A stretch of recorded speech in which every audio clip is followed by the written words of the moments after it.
नमस्ते दोस्तों, आज मैं बात करने वाला हूँ एक ऐसे पक्षी की जो कभी भारत के घास और रेत के मैदानों में राज किया करता था। जी हाँ, मैं बात कर रहा हूँ ग्रेट इंडियन बस्टर्ड के बारे में। आज ये पक्षी विलुप्त होने की कगार पर है।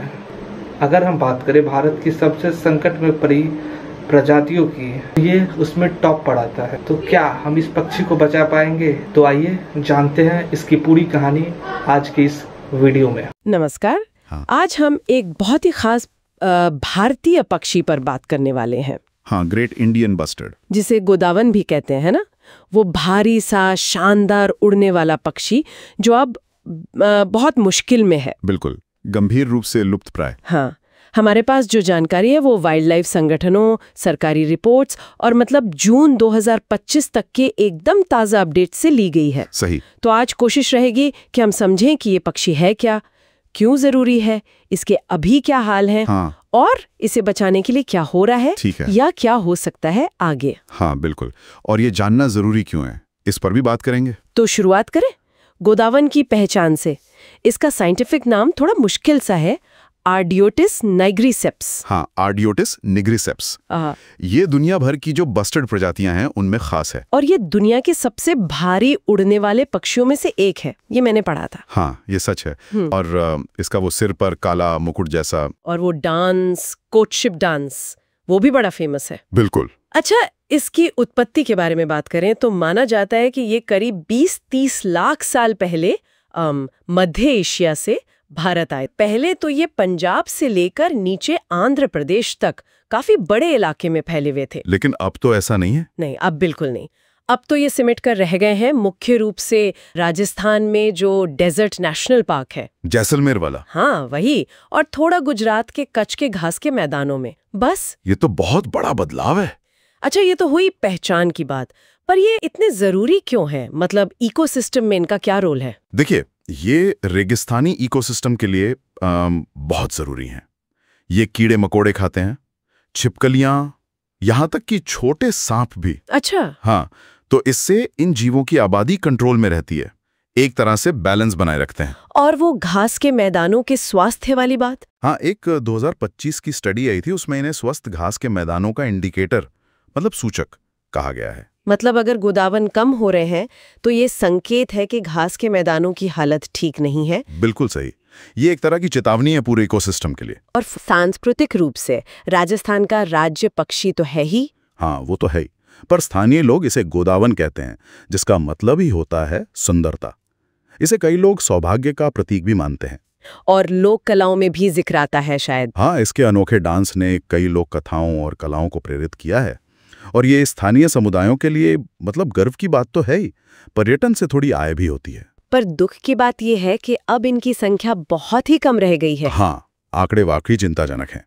सोचिए, 1960 के दशक में 1000 से ज्यादा थे। 1000 से ज्यादा? और 2023 तक आते आते ये सिर्फ 140 के आसपास रह गए। और अभी जून 2025 की जो गिनती हुई जैसलमेर में, उसमें कितने मिले? डेजर्ट नेशनल पार्क में सिर्फ 64 वयस्क गोदावन, सिर्फ 64। ये तो बहुत ही कम है। हाँ, हालांकि एक थोड़ी सी राहत की बात यह है कि कैद में मतलब कैप्टिव ब्रीडिंग सेंटर्स में 50 से ज्यादा चूजे पाले जा रहे हैं। पर जंगल में तो सिर्फ 64 वयस्क। बिल्कुल, इसीलिए IUCN ने इसे क्रिटिकली एंडेंजर्ड यानी गंभीर रूप से लुप्तप्राय घोषित किया है।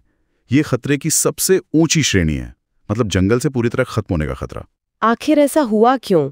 इतनी तेजी से गिरावट के पीछे वजह क्या है? सबसे बड़े खतरे? सबसे बड़ा और सीधा खतरा तो है बिजली के तार, ओवरहेड पावर लाइंस। वो कैसे? देखिए, ये पक्षी भारी होते हैं, नीचे उड़ते हैं, और इनकी सामने देखने की क्षमता थोड़ी कमजोर होती है, खासकर कम रोशनी में। अच्छा। तो ये आसानी से इन तारों से टकरा जाते हैं, और टक्कर अक्सर जानलेवा होती है। एक अंदाजा है कि हर साल हजारों पक्षी, सिर्फ गोदावनी नहीं, दूसरे पक्षी भी इन तारों से मरते हैं। हजारों? ये तो बहुत बड़ी संख्या है। और इनके घर का क्या? घास के मैदान? वो दूसरा सबसे बड़ा कारण है, हैबिटेट लॉस। करीब 90% घास के मैदान या तो खत्म हो गए हैं या खराब हो गए हैं। किस वजह से? खेती के लिए जमीन का बढ़ना, इंसानी बस्तियां, और आजकल एक बड़ा कारण है ये बड़ी बड़ी सोलर पावर परियोजनाएं। Solar farms? पर वो तो अच्छी चीज है ना, क्लीन एनर्जी। एनर्जी क्लीन है, पर ये फार्म्स अक्सर उन्हीं बड़े खुले घास के मैदानों में लगते हैं जो गोदावन का घर है, तो सीधे सीधे उनका रहने और प्रजनन का इलाका चिन रहा है। और शिकार क्या अब भी होता है? पहले बहुत होता था, अब कानूनी तौर पर तो बैन है, लेकिन 2024 में अंडे चुराने के कुछ मामले सामने आए थे। गैर कानूनी शिकार पूरी तरह रुका नहीं है शायद। और भी खतरे हैं क्या? हाँ, जैसे आवारा कुत्तों का हमला, फिर इंसानी बस्तियों के पास आने से टकराव बढ़ रहा है, ये 2025 में नोट किया गया। और क्लाइमेट चेंज का असर तो है ही, जैसे सूखा पड़ना। हाँ, सूखा जिससे खाने की कमी हो जाती है, ये 2024 में काफी देखा गया। और एक नई चीज है प्लास्टिक कचरा, वो भी इनके लिए समस्या बन रहा है। बाप रे, इतने सारे खतरे। क्या कुछ उम्मीद है, मतलब क्या ठोस कदम उठाए जा रहे हैं इन्हें बचाने के लिए? कोशिशें तो हो रही हैं। राजस्थान सरकार ने 2013 में प्रोजेक्ट ग्रेट इंडियन बस्टर्ड शुरू किया था। हाँ, सुना इसके बारे में। उसी के तहत जैसलमेर में कैप्टिव ब्रीडिंग सेंटर बने। डेजर्ट नेशनल पार्क को सुरक्षित रखने के प्रयास भी तेज किए गए हैं। 2025 में गश्त वगैरह बढ़ाई गई है। और वो बिजली के तारों वाला मसला, उसके लिए कुछ हो रहा है? हाँ, उस पे भी काम चल रहा है। एक तकनीक है Firefly bird diverter. Firefly bird diverter, ये क्या चीज है? ये असल में बिजली के तारों पर लगाए जाने वाले चमकीले निशान या रिफ्लेक्टर होते हैं, ताकि पक्षियों को तार दूर से दिख जाएं। अच्छा, तो ये काम कर रहे हैं? हाँ, कुछ हद तक। इनसे टकराव में करीब 15% की कमी आई है, ऐसा डेटा कहता है। तो शुरुआत तो है। और क्या तकनीकें इस्तेमाल हो रही हैं? ड्रोन से निगरानी रखी जा रही है इनके इलाकों पर, और कैप्टिव ब्रीडिंग में मदद के लिए आर्टिफिशियल इंसेमिनेशन जैसी तकनीकों का भी इस्तेमाल हो रहा है। अच्छा, कृत्रिम गर्भाधान, उसमें सफलता मिली? हाँ, 2025 में इस तकनीक से 8 चूजे पैदा हुए हैं। ये एक अच्छी खबर है। ये तो काफी दिलचस्प लग रहा है। और इन सब कामों के लिए पैसा, फंडिंग? हाँ, वो भी एक अच्छी खबर है। जून 2025 में ही अगले 5 साल 2024-29 के लिए करीब 56 करोड़ रुपए की नई फंडिंग मंजूर हुई है। 56 करोड़, ये तो अच्छी रकम है। हाँ, उम्मीद है इससे संरक्षण के कामों में तेजी आएगी। तो इन सब कोशिशों को देखते हुए भविष्य के लिए क्या कहेंगे? क्या हम गोदावन को बचा लेंगे? सच कहूं तो स्थिति अभी भी बहुत बहुत नाजुक है। एक 2023 की स्टडी ने तो यहां तक कहा कि अगर चीजें ऐसे ही चलती रहीं तो अगले 20 साल में ये विलुप्त हो सकते हैं। 20 साल में? हाँ, और 2030 तक 80% खतरा बताया गया था। ये बहुत गंभीर चेतावनी है। पर फिर उम्मीद कहाँ है? उम्मीद है, लेकिन वो अगर पर टिकी है।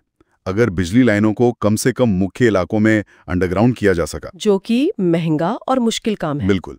और अगर कैप्टिव ब्रीडिंग कार्यक्रम और ज्यादा सफल हुए और उनसे निकले पक्षियों को जंगल में वापस बसाया जा सका, और सबसे जरूरी, अगर घास के मैदानों को सही मायने में बचाया गया, उन्हें फिर से ठीक किया गया, तो शायद, सिर्फ शायद 2030 तक इनकी आबादी 200 तक पहुंच सकती है।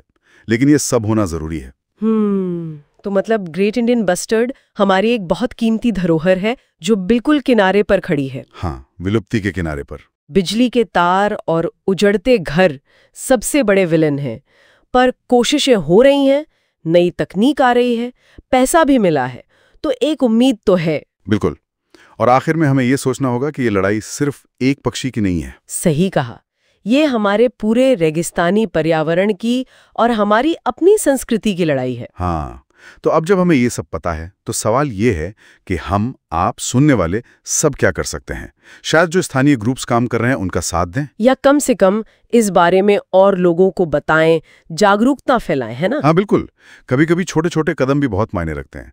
शायद यही वो सोच है जिसके साथ हमें इस चर्चा को खत्म करना चाहिए। तो देखा आपने ग्रेट इंडियन बस्टर्ड की क्या हालत हो चुकी है। अब आप बताइए, क्या वाकई में हम इसे बचा सकते हैं, या फिर हम चुपचाप एक और प्रजाति को मिटते हुए देखेंगे? आपके जवाब का इंतजार रहेगा हमें कमेंट में। या फिर आपको लगता है कि ये बात हमें लोगों तक पहुंचानी चाहिए? तो इस वीडियो को शेयर जरूर कीजिएगा और लाइक कीजिएगा, ताकि यूट्यूब इस वीडियो को ज़्यादा से ज़्यादा लोगों के बीच सजेस्ट करे और ज़्यादा से ज़्यादा अवेयरनेस फैले इस पक्षी को लेकर। और हाँ, अगर आपको इस तरीके का वीडियो देखना पसंद है तो आप यहाँ पे क्लिक करके हंगुल के ऊपर बनी ये वीडियो आप देख सकते हैं।